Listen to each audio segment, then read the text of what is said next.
राधा रानी के पास एक तोता था जिन्हें सुखदेव भगवान कहते हैं। ये आवाज कहां से आ रही है आज? पीछे से।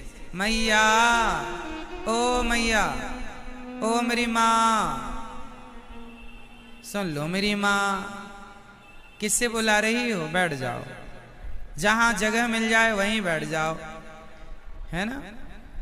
बस चुप रहो, शोर ना करो मेरी माँ, टुप्पी टाप रहो, चुप रहो सब लोग। ये मैया कहाँ जा रही है? पीली साड़ी वाली मैया, मेरी माँ, वहीं बैठ जाओ मेरी माँ।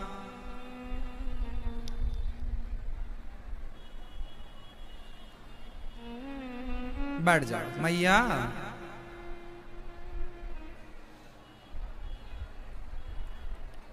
शांत रहिए, चुप रहिए थोड़ा सा।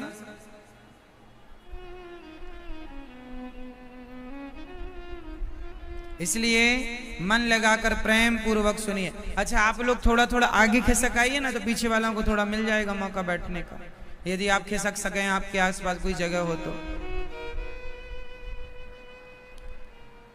बैठ जाओ मैया, वहां बैठ जाओ मेरी माँ, पीली साड़ी वाली मैया।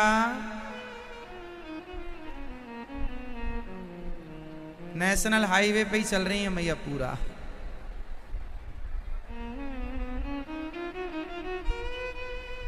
बैठ जाओ। लो, लक्ष्मण रेखा भी पार कर ली मैया ने तो।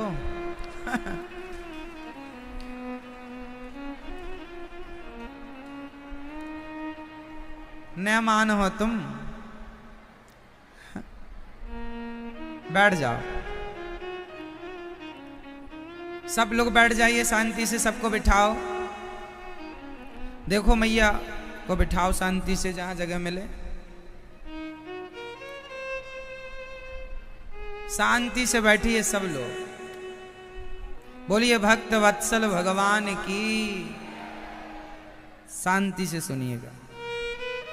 सुखदेव भगवान का जन्म हुआ और जन्म लेते ही निकल पड़े सन्यास लेने के लिए। राधा रानी के पास एक तोता रहता था। कहाँ? गोलोक धाम की चर्चा है।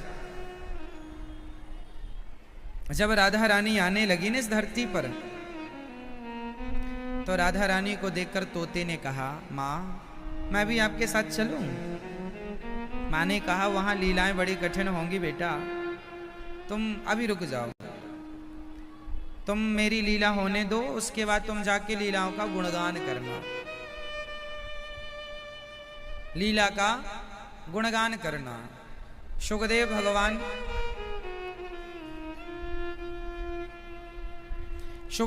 बोले ठीक है। जब राधा रानी अपनी लीला पूरी करके चली, तब सुखदेव भगवान व्यास जी के यहाँ प्रकट हुए। 12 साल तक सुखदेव जी अपनी माँ के पेट में रहे। कितने साल तक? 12। सुखदेव भगवान 12 साल तक अपनी माँ के गर्भ में रहे। खूब भगवान का चिंतन किया, माँ के पेट में ही भगवान का चिंतन करते रहे।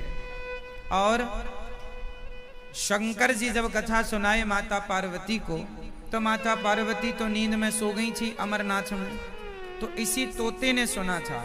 और वही तोता व्यास जी की पत्नी के गर्भ में जमाई ली, वो तो मुंह खुला और प्रवेश कर गया। इसके बाद श्री सुखदेव भगवान 12 साल तक भगवान का चिंतन माँ के पेट में ही करते रहे।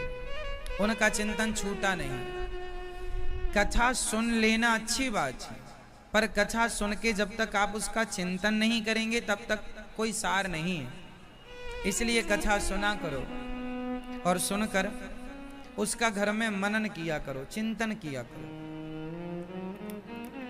क्या करना चाहिए? क्या करना चाहिए? चिंतन।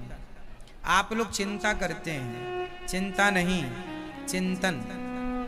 हमें रोज कथा सुनना है और सुन के उसका क्या करना है? चिंतन।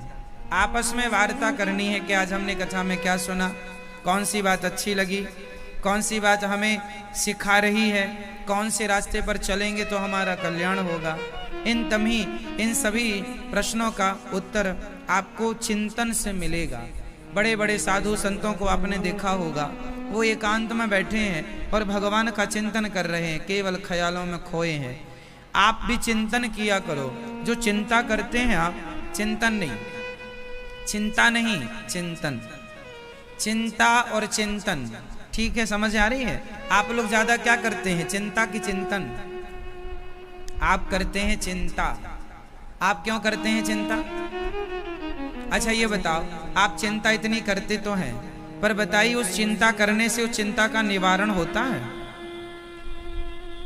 चिंता किसी समस्या का समाधान नहीं, इसलिए हमें चिंता तो करनी ही नहीं है। एक बात बताएं, आप तो ठाकुर जी का चिंतन करो, वो सबकी चिंता करेंगे, उन्हें सबकी चिंता है। आप तो चिंतन इनका करो, गोविंद का, वो आपकी चिंता करेंगे। अपने अपने घरन की सबका को पीर, उसे पीर सब घरन की, सुधन्य धन्य रघुवीर। अच्छा ये बताओ, हमें और आपको कितने लोगों की चिंता होती है? हमें और आपको कितने लोगों की चिंता है? 2 लोग, 5 लोग, 10 लोग? आपके घर में जितने लोग हैं, आप उन्हीं के लिए बनाती खाती हो, उन्हीं के लिए कमाते हो, आप उन्हीं की चिंता है आपको। हाँ या ना? हमें और आपको 2 लोगों की, 5 लोगों की चिंता है, क्यों? सही है। और भगवान को कितनों की चिंता है? अच्छा आपके बच्चे कितने हैं? कितने बच्चे हैं? 2। आपके कितने बच्चे हैं? 2। मैया आपके कितने बच्चे हैं? बोलो मेरी माँ 1। आपके कितने बच्चे हैं? हा? आपके कितने बच्चे हैं? 2। मैया आपके कितने बच्चे हैं? 2, 4, 6 जितने हो बताओ। मैया कितने? 2। मैया आपके कितने हैं? कि 8 कौन कह रहा? अच्छा 6 आपके। 6। 8 भी हैं किसी के, कि आप में से किसी के बच्चे 8 वाली पीढ़ी, लेकिन अब कम। अच्छा मैया के 8 हैं? 8 वाली पीढ़ी अब कम है। पहले होते थे, पहले तो 12-12, 16-16 होते थे। पहले तो बच्चे हर साल एक नया गिफ्ट हर साल एक नया तोहफा।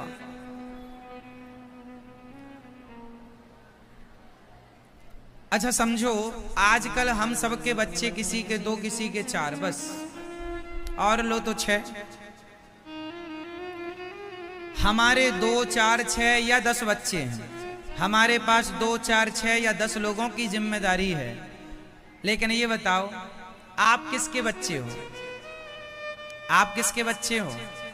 आपके तो 2, 4 बच्चे हैं, पर भगवान के तो हम सभी बच्चे हैं। सोचो कि जब आप 2 बच्चों के बाप हो तो आपको इतनी चिंता है, तो जिनके लाखों करोड़ों बच्चे हैं, उन भगवान को आपकी कितनी चिंता होगी। इसलिए आप तो चिंतन करो उनका, वो करेंगे चिंता हमारी, क्योंकि हम उनके बच्चे। त्वमेव माता च पिता त्वमेव, माता पिता तुम मेरे। जब हम और आप जैसे बापों को इतनी चिंता है अपने बच्चों की, तो इनको कितनी होगी। इसलिए अपने आप को समर्पण कर दो, और हम सबके पिता भगवान हैं, ये मान लो। आप में से कुछ लोग मानते हैं, आप में से कुछ लोग नहीं मानते। बताइए, हम सबके भगवान मूल में पिता भगवान ही हैं। हमारे माई बाप कौन हैं? बोलो मेरी माँ, भगवान। हम सबके माई बाप भगवान हैं। इसलिए भगवान के चरणों में समर्पण। आप करो भगवान का चिंतन, वो करेंगे आपकी चिंता। तो आपको चिंता नहीं करनी। यदि आप चिंता करते हैं तो आपने भगवान को समर्पण किया ही नहीं, और कर दिया तो चिंता नहीं होगी। क्यों जी? इसलिए आप कहते हैं महाराज जी, बेटी के विवाह की चिंता, बेटी की चिंता, बेटे की चिंता, परिवार की चिंता, दुकान की चिंता, फैक्ट्री की चिंता, खेत की चिंता। नहीं, कोई चिंता नहीं करना। किसान खेत में बीज बोता है, बो तो आया है, अब चिंता करे कि होगा कि नहीं। भाई साहब तू अपना काम करता रह, खेत में पानी खाद डालता रह। और एक किसान रो रहा था, बोले फसल पकी हो, पानी गिर गया, भगवान ने बड़ा गलत कर दिया। मैंने कहा भाई भगवान को जितना देना है उतना देके रहेगा, चाहे पानी गिरे या ना गिरे। ईश्वर को जितना देना, किसी को कौड़ी कम नहीं देता। मेरे संग बोलिए, किसी को कौड़ी कम नहीं देता, किसी को दमड़ी ज्यादा। ना किसी को कौड़ी कम देता है, ना किसी को दमड़ी ज्यादा। समझदार तो चुप रह जाता, मूर्ख शोर मचाता। मेरे मालिक की दुकान में सब लोगों का खाता, सबका लेखा जोखा इनके पास। इसलिए आपको केवल चिंतन करना है, भगवान के आश्रित रहना है। मेरा पालनहार, मेरे पालनहार कौन है? भगवान है, विश्वात्मा है, सबके भीतर विराजमान मेरे गोविंद, मेरे श्याम सुंदर, मेरी श्री राधा रानी हम सबका पालन कर रही हैं। हम तो आराम से अपना कर्तव्य करते रहें। आप लोग टेंशन में इसलिए आ जाते हैं, आप लोग चिंता में इसलिए आ जाते हैं क्योंकि आप लोग अपने आप को कर्ता मान लेते हैं कि मैं कर रहा हूं। आप लोग अपने आप को क्या मान लेते हैं? मैं करता हूं। जबकि कर्ता कौन है? कर्ता मैं नहीं हूं, कर्ता आप नहीं है। कर्ता कौन? जोर से करते हो तुम कन्हैया, मेरा तो सिर्फ नाम हो रहा है, मेरा आपकी कृपा से। वाह, देखो आप कितने समझदार हैं। तो आज से आप कुछ करते हैं ऐसा नहीं बोलेंगे, आज से ये बोलेंगे सब कुछ कौन करता है? भगवान करते हैं। तो फिर चिंता कौन करेगा? आज से चिंता कौन करेगा? भगवान। और चिंतन कौन करेगा? हम करेंगे चिंतन, चिंता करेंगे भगवान। हम तो आपके हैं श्याम सुंदर, अब आप जानो और आपका काम जानो। चाहे तो पार लगा दो, चाहे तो डुबा दो। जीवन हुए हैं, जबरदस्ती परेशान हो रहे हैं। चिंता इतनी भी नहीं है जितनी आपने पाल रखी है। कई लोगों ने तो डिप्रेशन में बेचारे कई तो निपट गए, है ना। इसलिए भगवान पे भरोसा रखो। बताओ मैया, सुनो मेरी माँ, अच्छा बताओ हमारे चाहने से क्या होता है? आपके चाहने से क्या होता है?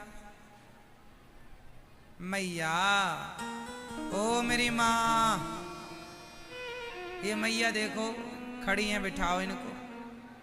बैठो मेरी माँ, बैठ जाओ।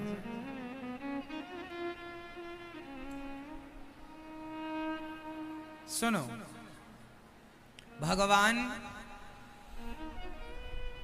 अच्छा बताओ हमारे चाहने से क्या होता है? कुछ होता है? बताओ। नहीं, कुछ नहीं। हमारा चाहा कुछ नहीं होता, जब जब होता है तो भगवान का चाहा। इसलिए कहता हूं, जब हमारा तुम्हारा चाहा होता ही नहीं तो चाहत ही ना रखो ना। जो भगवान देते चलें, लेते चलो, जैसे जाही विधि राखे राम। जब होनी नहीं है तो फिर माथा पच्ची क्यों करें? समर्पण कर दो ना, टेंशन फ्री हो जाओ। आपने अपने हाथ पांव चलाकर देख लिए, क्या हुआ? इसलिए कर्म, हम ये नहीं कहते क्या कर्मण्य होके घर पर बैठ जाओ, नहीं। अपना कर्म करते रहो, अच्छे से आगे बढ़ते रहो, कर्म करो, आगे बढ़ो। लेकिन सफलताएं कम मिलेंगी, कैसे मिलेंगी? तुम कर्म करो। कहां पहुंचाएंगे भगवान, वो भगवान जानते हैं। तुम चिंता ना करो, कर्म करो, बस अपना काम करो, मन लगा के बिजनेस करो, व्यापार करो, खेती बाड़ी करो, काम करो। सफलताएं कम मिलेंगी, कैसे मिलेंगी? प्लानिंग आप कर लो, कर्म आप करो। कितना देंगे, कब देंगे? जब देता है परमात्मा तो छप्पर फाड़ के देता है, और जब लेने में आता है तो दमड़ी भी निकाल लेता है। दमड़ी जानते हैं? जब देता है तो, जब देता है तो, जब देता है तो जब देता है तो माटी भी सोने के भाव बिक जाती है, और जब लेने पे आता है तो सोना भी माटी के भाव बिक जाता है। यही उसकी देनगी है और यही उसकी लेनगी है ना। समय अनुकूल है तो माटी भी सोने के भाव बिकती है, और समय बिगड़ गया तो सोना भी माटी की तरह बिक जाता है। बस यही है। इसलिए करने कराने वाले भगवान हैं। आप तो बस एक छोटा सा काम करो, अपने आप को उठाओ और भगवान के चरणों में समर्पित कर दो। अब प्रभु मैं आपका हूँ, ये परिवार आपका है, ये दुकान आपकी है, अब आप चलाइए जैसे चलाना है। हमें तो बस आप ऐसी एक सज्जन रोटी में नमक के साथ रोटी खा रहे, रोटी भी बासी थी। बासी रोटी ठाकुर जी को आज भोग लगाई किसी सज्जन ने। बहुत ध्यान से सुनियो मेरी माँ, मैया सुन लो। पंचायत जब हो जाए तो बताना, फिर हम फिर से सुनाएंगे। अच्छा सुनो, एक सज्जन को हमने देखा, बासी रोटी थाली पे रखी और बगल में नमक रखा, और भगवान को तुलसी का पत्ता डालकर घंटी बजा रहे हैं, भोग लगा रहे हैं, भगवान खाओ। हमने कहा भाई आप बासी रोटी खवा रहे हैं भगवान जी को। उन्होंने कहा महाराज जी आप समझो। हमने कहा आप ही समझाओ। उन्होंने कहा बासी रोटी हम भगवान को नहीं खवा रहे हैं, बल्कि बासी रोटी भगवान हमें खवा रहे हैं। जो हमें खवाएंगे वही तो हम उन्हें खवाएंगे, जो उन्हें खाना हो वो हमें देते चले। यदि उन्हें ताजी रोटी खाना है तो वो ताजी रोटी की व्यवस्था खुद करें। आज उन्हें कहा बासी रोटी खाने का मन है तो बासी रोटी की व्यवस्था उन्होंने कर दी। आज अच्छा ये बताओ, आज आप लोगों ने भगवान जी को क्या भोग लगाया? बताओ, आज आप लोगों ने अपने ठाकुर जी को भोग लगाया कि नहीं? क्या खवाया आज ठाकुर जी को? है? आज क्या भोग लगाया आप लोगों ने अपने ठाकुर जी को? है? दाल चावल का भोग लगाया आपने आज? दाल चावल जो भी बना आपके पास। तो आप जब भगवान जी को दाल चावल रोटी खीर इमरती रसमलाई रसगुल्ला इत्यादि जब भोग लगाते हैं तो आप ये ना कहा करो कि हम भोग लगा रहे हैं, बल्कि ये कहा करो कि हे प्रभु आज आपकी इच्छा है कि मैं पूरी सब्जी खाऊं, इसलिए आज पूरी सब्जी का भोग लगा है। आज ठाकुर जी चाह रहे हैं कि मैं हलवा पूड़ी खाऊं, इसलिए आज हलवा पूड़ी का भोग लगा है। आज ठाकुर जी चाह रहे हैं कि दाल रोटी का मैं भोग लगाऊं, मैं खाऊं, इसलिए ठाकुर जी ने आज घर में दाल रोटी बनवाई है। भगवान जी को जो खाना होता ना वही बनवाते हैं। और हम तो कहते हैं कि आप भगवान को ना खिलाया करो, भाव ये रखा करो कि प्रभु हम आपको क्या खिलाएंगे, आप ही हम सबको खिला रहे हैं, आप ही हम सबका पालन कर रहे हैं। आपकी जो इच्छा है वो आप खिलाइए। तो हम क्या खिला सकते हैं ठाकुर जी को, भगवान जी को? हम क्या भोग लगाएंगे? अरे भाई आज भगवान ने हमें दाल चावल सब्जी रोटी दी है, किसी दिन मालपुआ भी खवा देते हैं, किसी दिन चकाचक गुलाब जामुन भी खा लेते हैं, किसी दिन रबड़ी भी छान लेते हैं। जो ठाकुर जी खिलाते चलते हैं खाते चलते हैं। और भगवान को जो खिलाना होता है वो बुलवा ही लेते हैं, बनवा ही लेते हैं, और बनवा के अपना खा के फिर अपने को प्रसाद मिल जाता है। तो हम भगवान को नहीं खिलाते, बल्कि भगवान हमको खिलाते हैं। हम उन्हें क्या खिलाएंगे वो ही हमें खिलाते हैं, वो ही हमारा पालन करते हैं। इसलिए आप लोग चिंता नहीं, चिंतन समर्पण। आज से कौन कौन चिंतन करेगा ठाकुर जी का? सदा खोए रहो मैं तो खोई खोई तेरे ही ख्यालों में। मैं सदा खोई रहूं किसके ख्यालों में, मैं तो खोई रहूं तेरे ख्यालों में, मैं तो खोई रहूं तेरे ख्यालों में। सदा खोई रहूं, भगवान का चिंतन, भगवान की कथाओं में डूब जाओ। और समर्पण कर दो, फिर चिंता वो करेंगे, चिंतन हम करेंगे। आज से आपकी चिंता खत्म। किस किस की? आपकी नहीं हुई? चिंता करेंगे। कौन कर रहा है आपका पालन? दुकान आपकी कौन चला रहा है? बिजनेस कौन संभाल रहा है? देने वाला कौन है? किसान आप हो तो आप में से कितने लोग किसान हैं? अच्छा, ये हाथ उठा के मुझे बता दो। जो किसान है वो हाथ उठाएं। अच्छा, इतने किसान हैं तो आप लोगों की खेती बाड़ी है ना? तो जैसे आप किसान हो तो ये बताओ, आप किसान हो तो आपका पालन कौन करता है ना? आप तो बीज ही बोते हो ना खेतों में। कितनी फसल आएगी ये आप तय नहीं करते। आपका काम है बीज बोना, आएगा कितना ये देनदारी भगवान की है। तो राम झरोखा बैठ के सबका मुजरा लें, जाकी जैसी चाकरी ताको तैसो दें। भगवान देखते हैं कि किसने कितना काम किया है, उसके कामों के हिसाब से, उसके कर्मों के हिसाब से ईश्वर फल देते हैं रोज। जैसे शाम को हिसाब किताब आप लोग करते हैं अपनी दुकान का, है ना? उसी तरह ठाकुर जी भी हिसाब किताब करते हैं कि आपने कितना कर्म किया है, आपको कितना फल देना चाहिए। उस हिसाब से परमात्मा सबका पालन करते हैं। अच्छा ये बताओ, पहले अच्छा जो किसान बैठे हैं, मैं किसानों से बात करूंगा आज थोड़ी देर।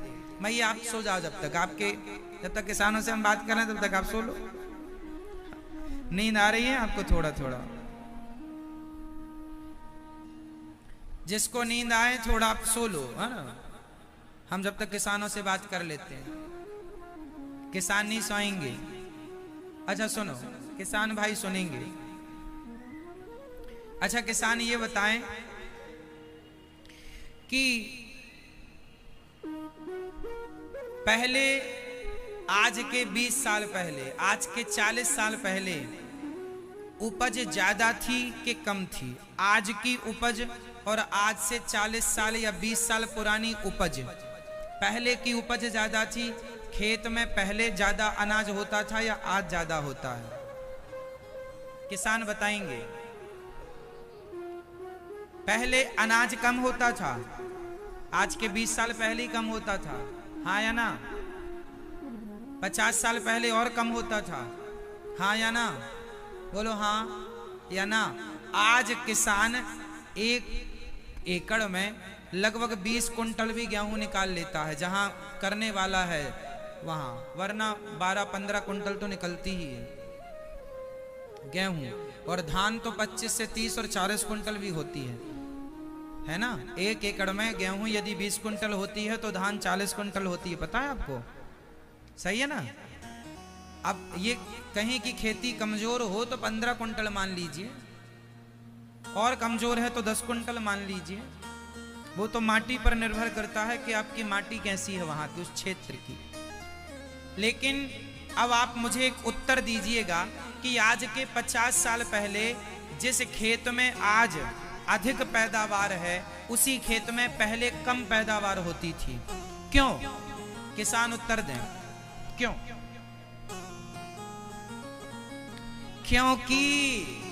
क्योंकि पहले भारत की जनसंख्या कम थी, आज जनसंख्या ज्यादा है। भगवान को लगा पहले कम देंगे तो भी गुजारा हो जाएगा, अब ज्यादा लोग हैं तो ज्यादा देना ही पड़ेगा ना ठाकुर जी को। खेत तो उतना ही है ना, खेत तो हम बढ़ा नहीं सकते, इसलिए ठाकुर जी ने उपज दुगनी कर दी।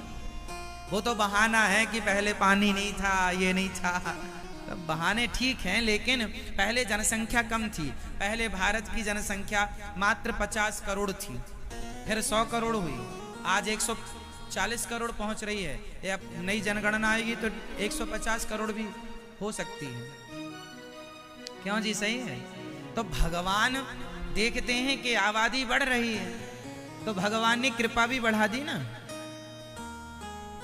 जो लोग कहते हैं कि भगवान की कृपा कहाँ है, क्या कृपा है? अरे यही कृपा है कि पहले किसान ज्यादा से ज्यादा मेहनत। अच्छा, पहले मेहनत ज्यादा थी किसानों की। पहले बैलों से जुताई करना, 1 एकड़ में ही दिन भर लग जाता था, 2-2 दिन लग जाता था। एक खेत में 4-4 हल चलते थे, 4 हल का मतलब 8 जोड़ी बैल, 8 बैल, और अब 4 लोगों को लाइए, हल चलाए, मेहनत, कड़ाके की धूप है और चल रहा है बैल, मेहनत ज्यादा है और उपज कम थी। और आज मेहनत कम है, आज तो एक ट्रैक्टर होता है, एक दिन में 15 एकड़ जोत देता है लगभग। क्यों जी, ज्यादा कम हो सकता है? आज तो एक ट्रैक्टर दिन भर में 15-20 एकड़ जोत देता है, बो देता है। और पहले 1 एकड़ में 2-3 दिन लग जाता था बैलों के जमाने में। तो आज हमारी पहले की अपेक्षा ज्यादा उपज हो गई है। क्यों? आबादी ज्यादा है, भगवान को सबकी चिंता है, इसलिए राम झरोखा बैठकर आप क्या करेंगे साहब, आप किस किस को खिलाएंगे? भगवान तो सबको खिला रहे हैं, इसलिए भगवान का चिंतन कीजिए, चिंता ना कीजिए। ठाकुर जी के भरोसे अब सौंप दिया इस जीवन का, सब भार तुम्हारे हाथों में। क्या करना है? सौंप दीजिए। सुखदेव भगवान का जन्म हुआ, सब कुछ सौंप कर भगवान के चरणों में चल पड़े। ऐसे सुखदेव भगवान जो सदा भगवान का चिंतन करते हैं और सबसे नाता तोड़कर भगवान से नाता जोड़ते हैं, ऐसे सुखदेव भगवान को हम बारंबार नमस्कार करते हैं। श्री सूत जी महाराज 88,000 संतों के बीच में पहुंच गए, सभी ने खड़े होकर उनका स्वागत किया और सूत जी ज्ञान में बड़े हैं। अच्छा बताइए, बड़ा कौन है? जिसके पास पैसा हो वो, जिसके पास ताकत हो वो, या जिसके पास ज्ञान हो वो? पैसा वाला बड़ा होता है कि ज्ञान वाला? कौन बड़ा? धन वृद्धा बल वृद्धा आयुर्वृद्धास्तथैव च ते सर्वेऽपि ज्ञान वृद्धाश्च किंकरा शिष्य किंकरा। कोई धन में बड़ा होए तो धनवान कहलाता है, पर बल में बड़ा हो तो बलवान कहलाता है, पर सबसे बड़ा वही जिसके पास ज्ञान है। इसलिए ज्ञान सर्वत्र पूजा जाता है, ज्ञान की पूजा सर्वत्र है। धनी व्यक्ति, पालम में जितने धनी लोग हैं मैया, वो धनी व्यक्ति जो पालम के हैं, उनकी पूजा, उनका अभिनंदन केवल पालम में ही होगा, क्योंकि उनकी पहुंच पालम तक है। दिल्ली का धनाढ्य आदमी होगा तो दिल्ली में ही सम्मानित होगा, क्योंकि वो दिल्ली का है। बंबई का धनाढ्य बंबई में सम्मान पाएगा। लेकिन जो है, जो बलवान है, वो बलवान अपने क्षेत्र में नाम कमाएगा कि भाई इसका नाम क्षेत्रीय नाम है, धन में भी क्षेत्रीय। लेकिन जो ज्ञानी होता है वो चाहे भारत में रहे या जमाने में चला जाए, ज्ञान तो सर्वत्र पूज्य है, सर्वत्र उसकी पूजा होगी, सब जगह उसका सम्मान होगा। धनवान का सम्मान उसके शहर में हो सकता है, अन्य शहरों में उसका सम्मान नहीं होगा है? अरे उसके शहर में उसको जानते हैं, अन्य शहरों में से कौन जानता है? तुम्हारी गली में तुम्हें जानते हैं, अन्य गलियों में तुम्हें कौन जानता है? क्यों मैया? तो धनवान का सम्मान उसके एरिया में होता है, बलवान का सम्मान भी उसके एरिया में, पर ज्ञानी जहां जाए वो अपने ज्ञान से सर्वत्र सम्मान प्राप्त करता है। इसलिए सबसे श्रेष्ठ ज्ञान है। इसलिए स्वामी विवेकानंद जी ज्ञान को लेकर अमेरिका गए तो उनका सम्मान हुआ कि नहीं? तो ज्ञान सम्मान दिलाता है। यदि सम्मान प्राप्त करना है तो जीवन में ज्ञान हासिल करना होगा। ज्ञान जरूरी है, ज्ञानी व्यक्ति का सम्मान होता है, जो मूर्ख है उसका कौन सम्मान करेगा? इसलिए पढ़ा करो, इसलिए ज्ञान हासिल किया करो, अपने इतिहास को जाना करो। अब जैसे किसान लोग हैं, ये किसान लोगों को लगता है हमारी 2-5 एकड़ जमीन है, बस हम तो बहुत सुखी हैं महाराज। ना, ये पूर्ण नहीं है। ज्ञान किसे कहते हैं? ज्ञान ये है कि आप 2 एकड़ खेती में ही इतना कमाओ कि 50 एकड़ खेती वाला भी ना कमा पाए। ये आपके ज्ञान से संभव हो सकता है। क्यों जी? आज ऐसी ऐसी फसलें लोग बोते हैं किसान लोग। अब जैसे पंजाब और हरियाणा, यहाँ के किसान बहुत विकसित किसान हैं। आपको पता है भारत में सबसे ज्यादा विकसित किसान हरियाणा और पंजाब का है। किसान तो पूरे देश में है हमारे, लेकिन सबसे ज्यादा विकसित विकासवान किसान यदि कहीं का है तो हरियाणा पंजाब का है। वो किसान मशीन बना लेते हैं फटाफट। आज जितने भी किसानों के पास मशीनें हैं वो सारी मशीनें लगभग पंजाब की देन है, हरियाणा पंजाब की देन है। क्यों जी, आप मानते हैं? 80%, हाँ 20% किसी और का हिस्सा हो सकता है, अन्य राज्यों का, गुजरात इत्यादि का हो सकता है, लेकिन सबसे ज्यादा विकसित किसान पंजाब का है। क्यों? हम देखते हैं किसानों को, किसानों के खेत में वो कोना छोड़ ही देते हैं बोने के लिए। उनका किसान का कोना छूट ही जाता है, अरे कोना है कौन बोएगा। लेकिन जो पंजाब का किसान है वहां का किसान तो कोना छोड़ो मेड़ पर भी फसल बो लेता है, मेड़ भी नहीं छोड़ता, मेड़ पर भी फसल बो लेता है। तो वहां का किसान किसानी तरीके से करता है, उसको पता है कि कब पानी चाहिए कब खाद चाहिए, वो सेल्फ डिपेंड है वहां का किसान। और वहां का किसान पूरे देश में जा जाके लोगों को समझाता है कि ऐसे किसानी करनी है। फसल है, हमारे किसान के पास 20 एकड़ जमीन है, वो गेहूं बोता है और चावल बो देता है, बाकी फसल उसकी खेत पड़ा रहता है। अरे भाई, अन्य फसल भी, सब्जी भी आप लगा सकते हैं। सब्जी है, पालक है, टमाटर है, बैगन है, ना जाने क्या क्या है। और आजकल तो महंगी, एक जगह में यूपी के ही एक शहर गया था, गांव, वहां पर मैंने देखा स्ट्रॉबेरी की खेती चल रही थी। स्ट्रॉबेरी होती है ना छोटी सी, सामान्य खेतों में कोचिंग मिल गई उनको, आइडिया मिल गया, गाइड मिल गई कैसे इसको करना है। वो स्ट्रॉबेरी की फसल उगाते हैं और स्ट्रॉबेरी 1 एकड़ में यदि आपने लगा दी, बहुत एग्जाम्पल बोल रहा हूं उदाहरण देकर, कि 1 एकड़ में आपने स्ट्रॉबेरी बो दी तो लगभग वो एक सीजन में आपको 30 से 40 लाख रुपए देकर जाती है। अब कौन सी फसल 30 लाख दे देगी? कौन सी फसल दे देगी? इसलिए करने वाला 5 एकड़ में भी सुखी है, 2 एकड़ में भी सुखी है, जिसके पास दिमाग, मतलब बात कह रहे हैं ज्ञान की, कि आपके पास ज्ञान है तो आप 2 एकड़ में भी बहुत कुछ कर सकते हैं, और नहीं ज्ञान है तो 10 एकड़ है फिर भी आपको रोना ही है, अरे हमारे पास तो, उसके पास 50 एकड़ है, हमारे पास तो कुछ भी नहीं है। ज्ञान हासिल कीजिए। हम किसानों से कहेंगे, आजकल मैं अभी कथा करने गया अंबिकापुर में, वहाँ मुझे एक वैज्ञानिक मिल गए, साइंटिस्ट, उनसे मेरी चर्चा हो गई। उन्होंने बताया कि महाराज जी आजकल ऐसी ऐसी खेती आ गई है कि आप अपने छत पर ही खेती कर लीजिए। करने वाला छत पर ही अपने घर की साग सब्जी उगा सकता है। समझ रही हो मैया? आप अपने घर में ही, छत पर ही, अपने घर में आपको जितना आलू चाहिए, टमाटर चाहिए, तो आप अपने घर पर ही फसल उगा सकते हैं। करने वाला कर सकता है। ऐसी ऐसी उन्होंने मुझसे बताया कि ये जो हमारी गेहूं है, इस गेहूं में अभी ये गेहूं हमारे शरीर को एक चीज या 2 चीज प्रदान करती है। अब इस गेहूं को इतना विकसित किया जा रहा है, इसमें ही हर चीज डाली जा रही है, एक नया बीज पैदा किया जा रहा है गेहूं का, जिसमें हमें सारे विटामिन प्रोटीन इसी से मिल जाएंगे।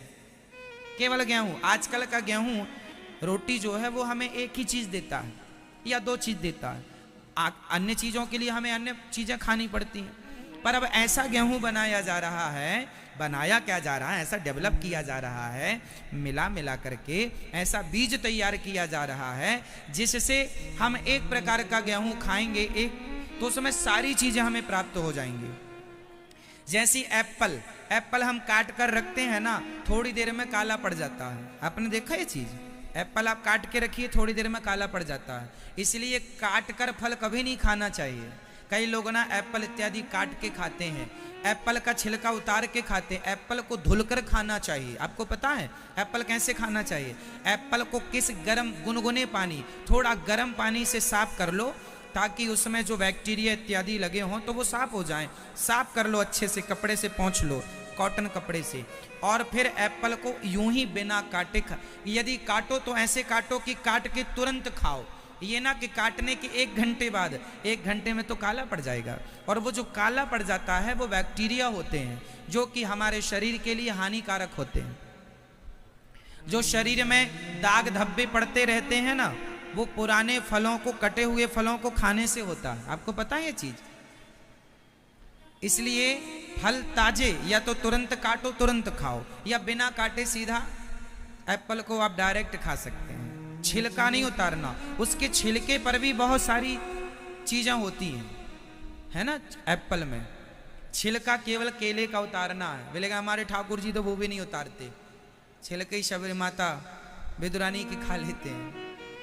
तो फलों को धोया जाए तरीके से, साफ किया जाए गर्म पानी से और पोंछा जाए, फिर खाया जाए।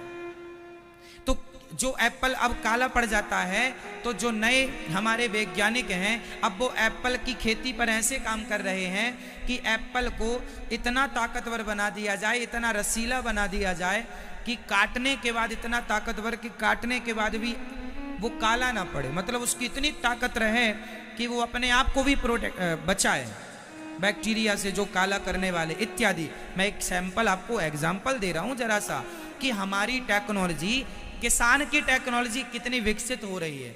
आज का किसान कितना विकसित हो रहा, लेकिन कुछ किसान ऐसे हैं जो अपने आप को विकसित करना ही नहीं चाहते, जो ज्ञान को हासिल करना ही नहीं चाहते। इसलिए किसानों से मेरी प्रार्थना है कि आप अपने गांव में, आप अपने शहर में वो चीज़ें लेकर आइए जहां जो चीज़ों की आपके गांव में डिमांड है, आपके शहर में डिमांड है ना। और आप अपनी किसानी से उसे पूर्ति कीजिए, है ना। रोइए ना कि हमारे पास तो खेती नहीं है, हम तो कुछ नहीं कर सकते।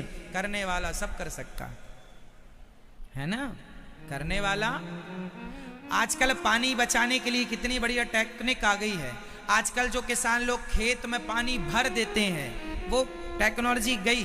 अब तो पाइप डल जाता है जड़ में, एक एक बूंद उसकी जड़ में पानी मिलता रहता, पानी भी बचता है, पानी की भी बचत होती है और पर्याप्त पानी मिलता है फसल को। उसकी जड़ में ही पानी जाता है, जड़ में ही पानी जाएगा, एक एक बूंद टपकता रहेगा वो एक टाइमिंग से, तो पानी भी वेस्ट नहीं होता। मतलब जितना पहले 1 एकड़ को सींचने में, समझिएगा, 1 एकड़ को सींचने में जितना पानी लगता था उतने पानी से 20 एकड़ की सिंचाई हो सकती है, ये समझिए आप।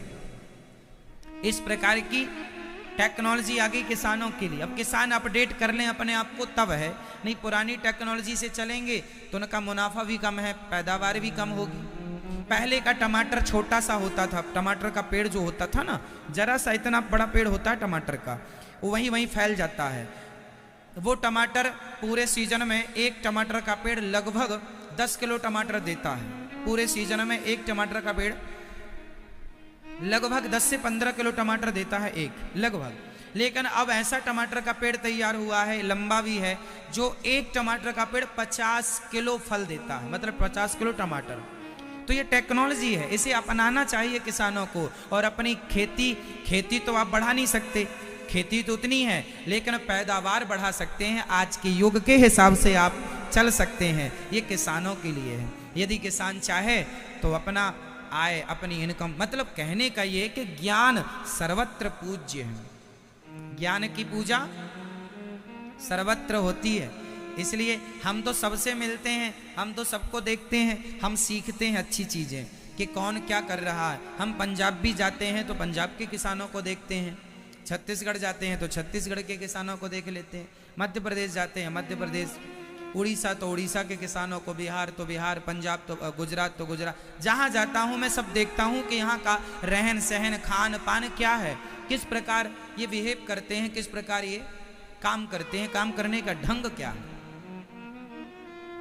तो आपकी अपनी अपनी फसल होती है, उसे बेहतर बनाया जा सकता है। चलिए, कुल मिलाकर सूत जी आए, सबने खड़े होकर उनका अभिवादन किया, स्वागत किया, और सूत जी से सभी ने कहा कि हमें कथा सुनाइए, ऐसी कथा सुनाइए जिससे हमारी व्यथा दूर हो जाए। सुखदेव सूत जी कहते हैं, अच्छा सुनो, कृष्ण प्राप्ति करम शाश्वत साधनम तद्वदाधुना। हमें ऐसी कथा सुनाइए जिससे हमें कृष्ण की प्राप्ति हो जाए, जिससे हमें कृष्ण की प्राप्ति हो जाए। अच्छा, श्री कृष्ण भगवान ने कहा ठीक है, सूत जी ने कहा ठीक है, अब मैं तुम्हें ऐसा सिद्धांत देता हूँ, भागवत सुनाता हूँ जो देवताओं को भी दुर्लभ है। ये जो भागवत आप सुन रहे हैं, एक बार देवराज इंद्र का भी मन हुआ कि चलो हम भी सुन लें भागवत में क्या है। भागवत में भगवान का चरित्र है। जो भागवत सुनता है उसका क्या होता है, क्या होता? मैया आपके शरीर में आप 4 दिन ना नहाओ तो मैल जम जाता है कि नहीं? हाँ या ना? फिर आप साबुन से घिस घिस के साफ करते हैं तो मैल छूट जाता है। जैसे शरीर को साफ सुथरा रखने के लिए हम इसे पानी से धोते हैं, है ना? मैया कर लो मेरी माँ पंचायत, है ना? कर लो बात मैया, कैसे बहू से बतिया रही हो? ससुर से? हाँ। ससुर पूछ रहे होंगे बहू पहुंच गई वृंदावन। ससुरों को भी नहीं पड़ रही है रहाई।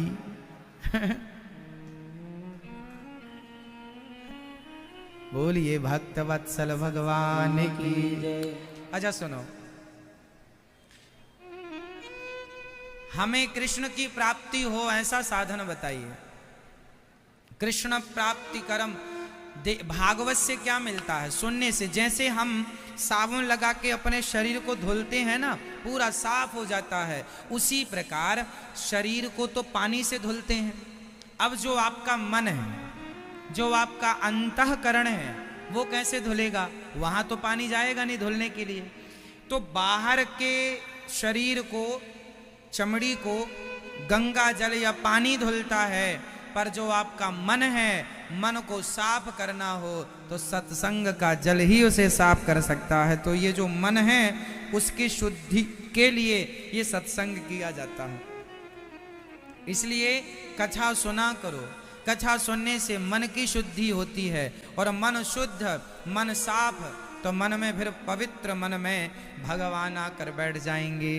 हो तुमने आंगन नहीं बुहारा, चंचल मन को नहीं सुधारा, कैसे आएंगे भगवान, कैसे आएंगे भगवान। तो भगवान तब आएंगे ना जब अपना मन निर्मल कर लोगे। तो मन साफ करो, सत्संग से ही मन शुद्धि होगा। इसलिए सत्संग करो, सत्संग करो। इसलिए रोज कथा सुननी चाहिए, ज्यादा नहीं, थोड़ी थोड़ी थोड़ी थोड़ी रोज सुना करो। राजा परीक्षित ने भागवत सुनी, सदगति हो गई। इसलिए राजा परीक्षित भी स्वर्ग से सत्संग करने यहाँ आते हैं, है ना मैया? मैया बैठ जाओ मेरी माँ, अभी भजन होगा तो हम बताएंगे आपको।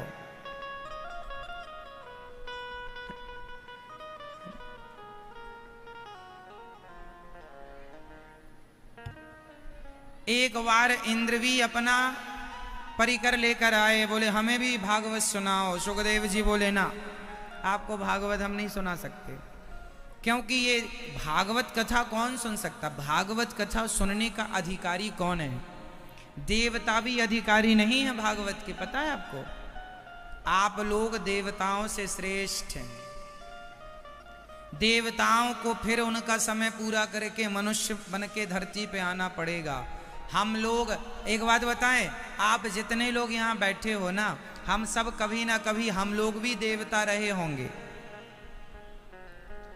इसलिए भगवान ने देवताओं, अब हमारा देवता का कार्यक्रम पूरा हो गया। जैसे प्रधानमंत्री जी का कार्यकाल 5 साल का होता है, सरपंच का कार्यकाल कितने साल का होता है? 5 साल का, है ना? राष्ट्रपति जी का कार्यकाल कितने साल का? लगभग 5-6, जितना होता हो राम जाने, 5 साल का ही होता है लगभग। राष्ट्रपति जी का कुछ ज्यादा होता होगा, 6 साल का होता है। अच्छा, आप थे राष्ट्रपति? नहीं, हमें लगा आप रहे हो तो शायद आपको जानकारी है। अब मैं तो था नहीं, इसलिए मुझे कोई इसका आइडिया नहीं है, लेकिन इतना जरूर पता है कि 5-6 साल के अंदर ही सबकी कहानी पूरी होती है? जैसे प्रधानमंत्री, राष्ट्रपति, नगर पंचायत, नगर अध्यक्ष इत्यादि जो होते हैं हमारे यहाँ, चाहे पार्षद कहो, विधायक कहो, सांसद कहो, ये सबकी 5 वर्ष की ही अवधि होती है। 5 वर्ष में पुनः चुनाव होता है। उसी तरह 5 साल का कार्यकाल होता है नेताओं का। उसी तरह देवताओं का भी कार्यकाल कुछ समय का होता है। 100 साल तक देवता रहते हैं। देवताओं का 100 साल थोड़ा बड़ा होता है। हमारा 1 दिन होता है ना, हमारा जब देवताओं का 1 साल होता है तब हमारा 1 दिन होता है। देवताओं के 6 महीने का दिन होता है और देवताओं का 6 महीने का, हमारा 6 महीना और देवताओं का 1 रात। हमारा 6 महीना और देवताओं का 1 दिन।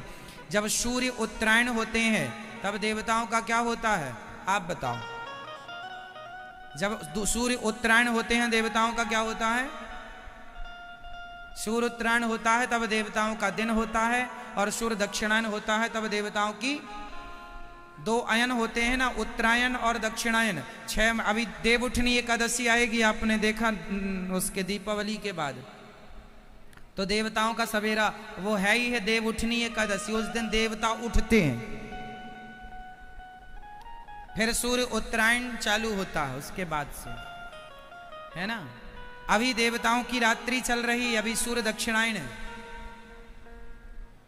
इसलिए अभी आप देखेंगे तो सूर्य जब उदय होता है ना, तो पूरब में भी दक्षिण के हिस्से से उदय होता है।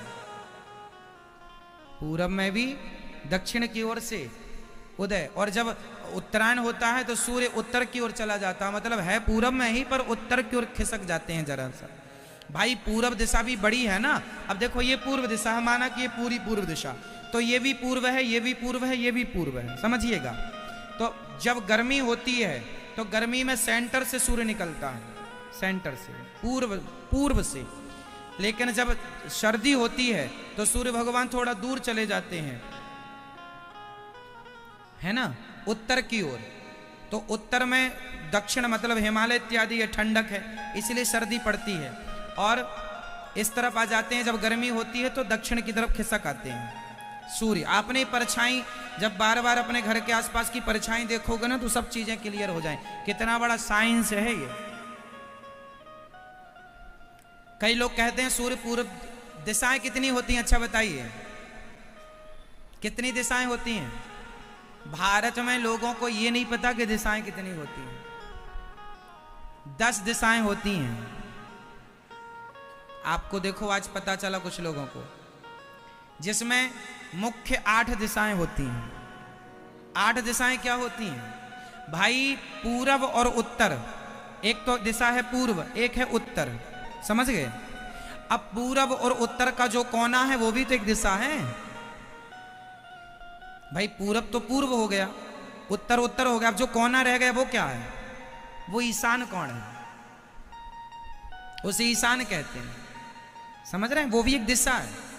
4 दिशाएं हैं, चारों के कोने को एक दिशा और मानते हैं, तो 4 ये 8 हो गई। और एक दिशा पृथ्वी नीचे, एक ऊपर, 10। इसलिए हमारे मुख्य दशावतार है, ताकि 10 दिशाओं से हमारी रक्षा करें हमारे दशावतार। भगवान श्रीमन नारायण के 24 अवतार में 10 अवतार प्रधान हैं, तो वो 10 अवतार 10 दिशाओं से हमारी रक्षा करें, है ना। ऐसा है, 10 दिशाएं होती हैं। तो आज से कोई आपसे पूछेगा दिशाएं कितनी होती हैं, तो क्या बोलेंगे?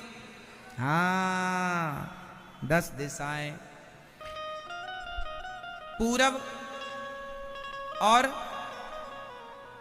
पूर्व और दक्षिण का जो कोना है, उस कोने को उसको कौन सी दिशा कहते हैं? कौन सा कोण है वो? उसे आग्नेय कोण कहते हैं। रसोई वहीं होनी चाहिए, ईशान में पूजा पाठ होना चाहिए, है ना। ये सब बड़ा गणित हमारे शास्त्रों का है। ये सब एक एक हिस्सा, सूर्य जब इस तरफ खिसक जाता है तो सूर्य दक्षिणायन हो जाता है, सूर्य इस तरफ खिसक जाए तो सूर्य उत्तरायण। इसलिए 6 महीने सूर्य दक्षिणायन होते हैं और 6 महीने सूर्य उत्तरायण होते हैं। दुनिया ये साइंस आज जान पाई है, हमारे ऋषि मुनियों ने लाखों साल पहले से हमारे यहाँ सूर्य उत्तरायण और सूर्य दक्षिणायन होते हैं। ये हमारे यहाँ अनादि समय से ये साइंस है। जिस साइंस की आज दुनिया बात करती है कि सूर्य भी खिसकते हैं, है ना, ऐसे है। सूर्य पूर्व दिशा से ही उदय होते हैं, पर उस पूर्व दिशा के भी 2 अयन है, दक्षिणायन और उत्तरायण। अभी कौन सा अयन चल रहा है?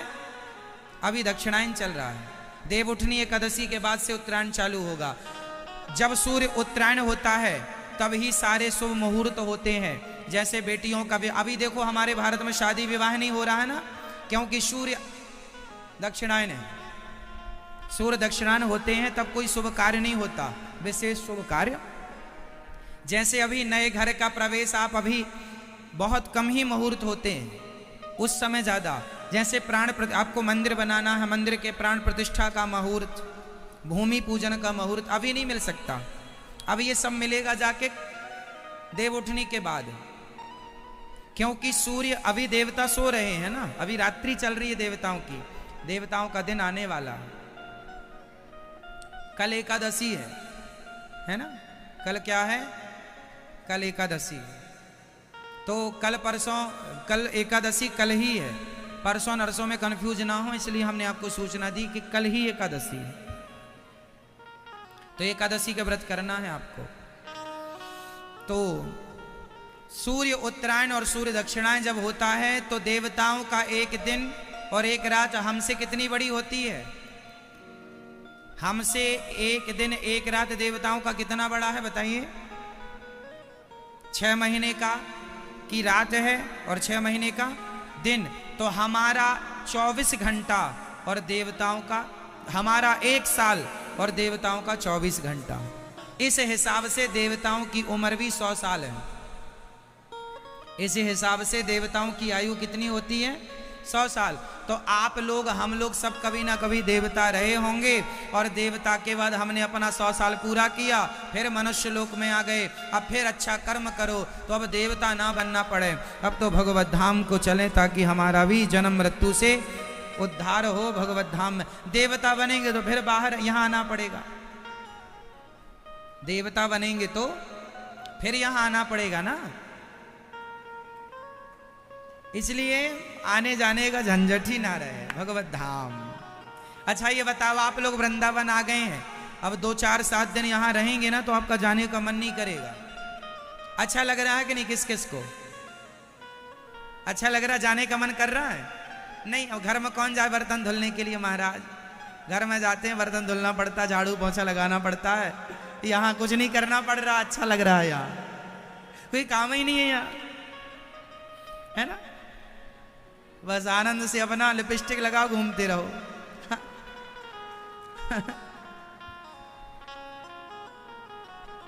यहाँ कोई काम नहीं है। घर में तो झाड़ू पोंछा बर्तन करते करते हाथ में बिल्कुल काला हो जाता हाथ। तो यहाँ अच्छा है, यहाँ से आपका जाने का मन नहीं करेगा बिल्कुल, है ना भैया? जैसे यहाँ आनंद है ना, ऐसे ही जो भगवत धाम को चला जाता है वहां भी ऐसे ही आनंद है। वहां तो करोड़ों गुना आनंद श्रेष्ठ है यहाँ से। तो वहां से आने का मन नहीं, इसलिए स्वर्ग वर्ग नहीं जाना चाहिए, है ना? स्वर्ग आपके घर जैसा है। आप अपने घर में अभी थे, आपका घर भी तो अच्छा है ना? आपका घर होता है स्वर्ग जैसा। और वृंदावन क्या है? अच्छा ये बताओ, आपके घर में आपको ज्यादा अच्छा लगता है कि वृंदावन में ज्यादा अच्छा लग रहा है? जोर से मैया, कहाँ? वृंदावन। तो घर हो गया स्वर्ग और वृंदावन हो गया बैकुंठ। ये समझ लो कि जितना सुख यहाँ है इतना ही सुख बैकुंठ में है। नित्य भगवत दर्शन, नित्य भगवान का प्रसाद, आनंद से खाओ पियो, ठाकुर जी का गुणगान करो, सुनते रहो आनंद से। ना गुस्सा, ना वहाँ क्रोध, ना वहाँ लड़ाई, ना झगड़ा, ना क्रोध, ना ईर्ष्या, ना चुगली, ना निंदा, ना कपट। हाँ, कुछ नहीं है यहाँ। तो पति की भी टेंशन आएगा, आज पता नहीं क्या बोलता है, क्या कहेगा क्या नहीं कहेगा। वहां कोई फिक्र नहीं, ना पति की, ना पत्नी की, ना बच्चों की, ना परिवार, कोई निश्चिंत निश्चिंत। जैसे यहां आपको कोई चिंता नहीं है। क्यों भैया? ऐसे निश्चिंत। इसलिए आप लोग तैयारी करो अपनी अपनी। स्वर्ग से तो हम लोग आए ही हैं, स्वर्ग से तो हम लोग आ ही गए। अब स्वर्ग वर्ग आपका मन है स्वर्ग जाने का? कहां चलेंगे? बैकुंठ। और बैकुंठ कब जाएंगे? जब सदा अपने आप को भगवान श्री कृष्ण के चरणों में समर्पित कर देंगे सदा के लिए। प्रभु मैं आपकी हूं, प्रभु मैं आपका हूं। जब आप भगवान श्रीमन्नारायण के चरणों में अपने आप को समर्पित कर देंगे, तब फिर आपको बैकुंठ की टिकट मिल जाएगी। फिर झंझट से मुक्त हो जाएंगे आप सदा सदा के लिए। जन्म मृत्यु का जो चक्र लग रहा है ना, खत्म हो जाएगा। बड़ा कष्ट होता है हम लोगों को जन्म लेने में। क्यों? आप पैदा हुए थे जब आपको कष्ट हुआ रहा कि नहीं? मैया आपको कष्ट हुआ था जब आप माँ के पेट से बाहर आए थे? नहीं पता महाराज, सब भूल गए। हम लोगों को भूलने की बीमारी जन्म से ही लग जाती है।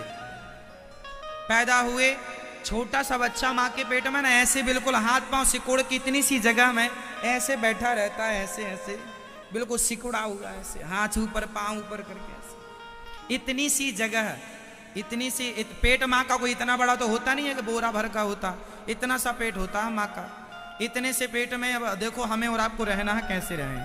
रहता है बच्चा। कितना कष्ट होता है माँ के गर्भ में, बड़ी पीड़ा होती है। जन्म मृत्यु का चक्र लगा है। बचना है, शरण में आ जाओ। श्री